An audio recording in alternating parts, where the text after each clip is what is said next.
M protein is the major valence factor in this microorganism.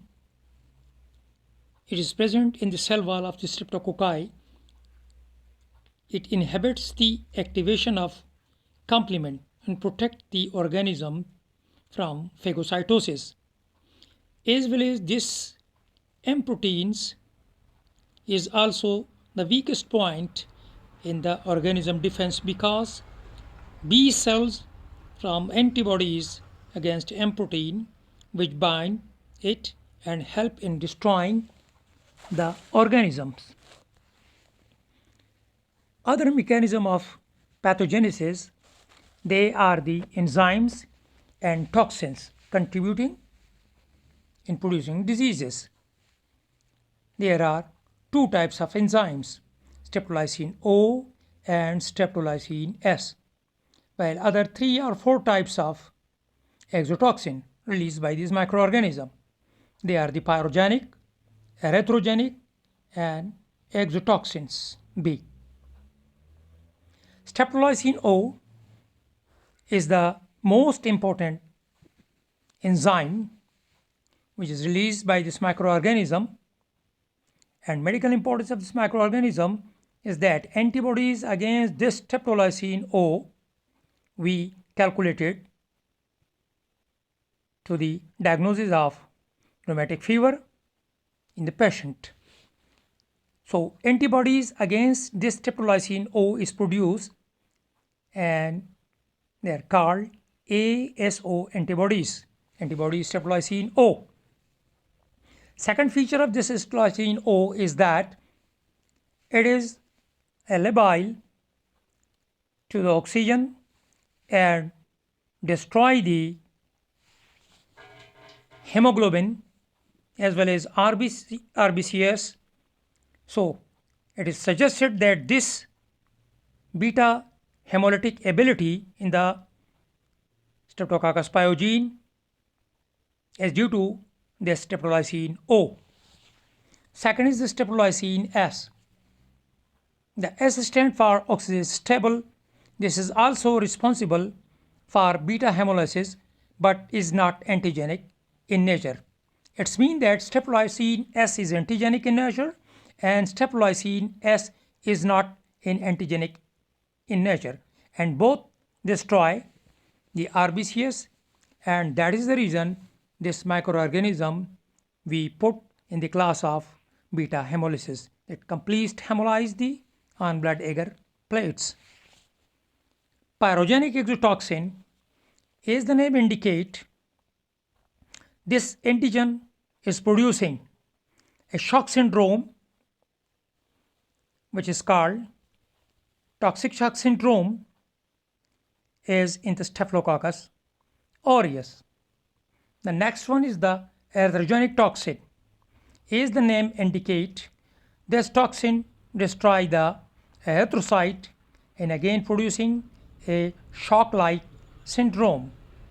Exotoxin B is the protease that destroys the tissues and make the space or the way or the entry to asparagine towards the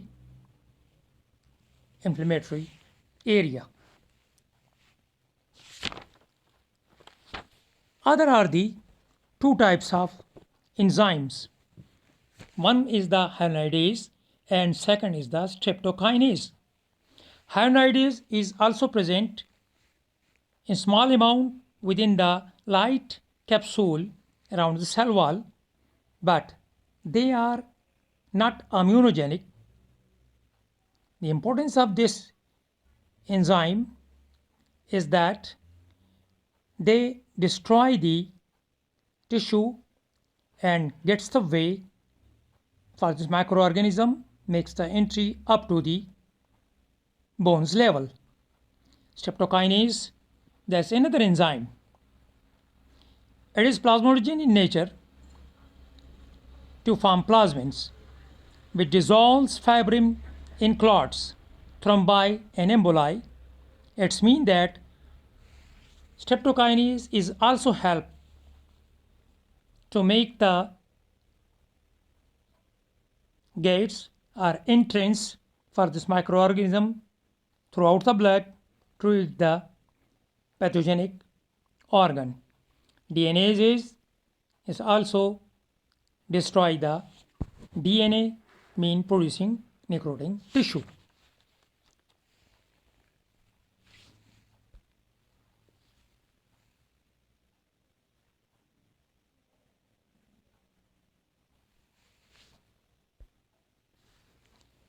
The other mechanism of pathogenesis are the inflammatory related mechanism. We discuss with you in detail. Toxins and enzymes also we discuss. The second mechanism of pathogenesis is the post-streptococcal infection. Post-streptococcal infection is the most important pathogenesis or pathogenic activities of this microorganism. Theory behind this post-streptococcal infection is that in this disease the pathology is produced in the other parts of the body and inflammation is we observe in the other parts of the or the different parts of the body. Now it is said that M protein is present in the cell wall of this microorganism. This M protein is also present in the mammalian cell. Now when antibody is produced against this M proteins in the blood, now this microorganism is not present within the blood but antibodies is present. Now antibodies attack to the normal M proteins of our tissue and producing a pathological condition. That is the reason this pathogenesis is called delayed antibody mediated disease or pathology or immunological disorders. Why they are called post-streptococcal? Post-streptococcal because if we observe this disease, so we cannot isolate the microorganism streptococci from the specimen at that time. Only the antibodies against M proteins we can isolate. There are two types of pathology produced, that is the post-streptococcal infection. One is the acute rheumatic fever. Acute rheumatic fever approximately after 2 weeks of the streptococcal infection, mostly the pharyngitis sinusitis. We observe a fever as well as the myocarditis, joint swelling, subcutaneous nodules, rashes on the chest level as well as myocarditis. So these are the signs of the acute rheumatic fever. In the rheumatic fever, that is due to the immunological reaction between cross reaction of the antibodies of the M protein, streptococcal M protein and antigen of the joints of the heart valve as well as of the kidneys. When heart valve, especially the mitral valve, involved here and producing myocarditis, and the joint or the small joint involved by the pathogenesis of this antibodies, so they are called polyarthritis.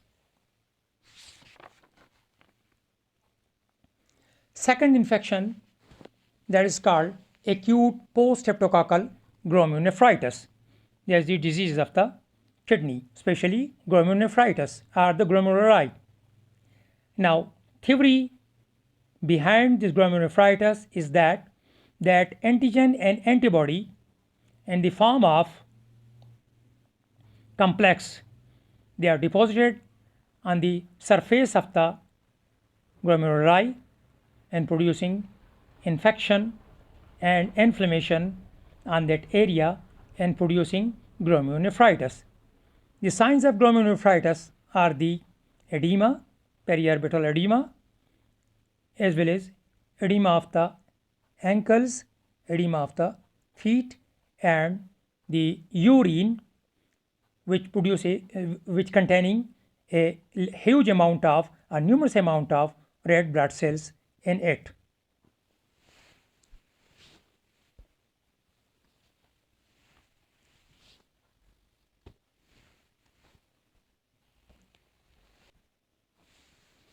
Now we proceed laboratory diagnosis of the streptococcal pyogenes. First is the microscopy. In microscopy, we take the throat swab, nasal swab, pus, and blood. In microscopy, by gram staining, we observe this microorganism in chain form with a light capsule and violet color. Third is the culture representation. On culture media that we use blood agar. On blood agar, if we streak the specimen, so we observe after 2 weeks or after 48 hours or 72 hours under 37-degree temperature, a clear hemolytic zone around the dome type of colony, which says us that the microorganism completely hemolyzed the area, and therefore we put this microorganism in the group of beta hemolytic. Third is the McConkey media. If we streak the specimen on McConkey area, so the change of the color of the McConkey media is produced. It means they are producing a type of lactic acids. Biochemical test. Biochemical test we produce to differentiate S pyogene from the other species of this group. We put on the culture media and antibiotic disc of the bacteriocin. After 72 hours, we observe that this microorganism, that is the Streptococcus pyogene, is sensitive to this antibiotics, whilst other species of this family, they are not. The last one is the serological test. In serological test, we perform the ASO titer, mean anti-streptolysin O titer. We take the serum and calculate the antibody titers against the streptolysin O in the serum of the patient. If it is elevated, that is international unit 200 international unit, so we can say that the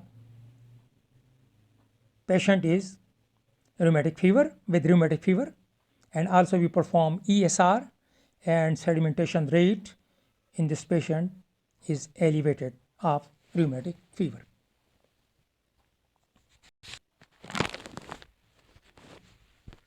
That is the end of this lecture.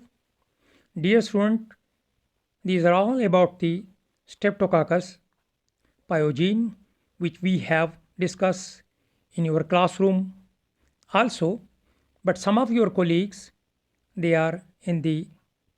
wait for the supplementary results. So in detail, I again repeat this lecture for your favor. Thank you very much. Nice, and God bless you.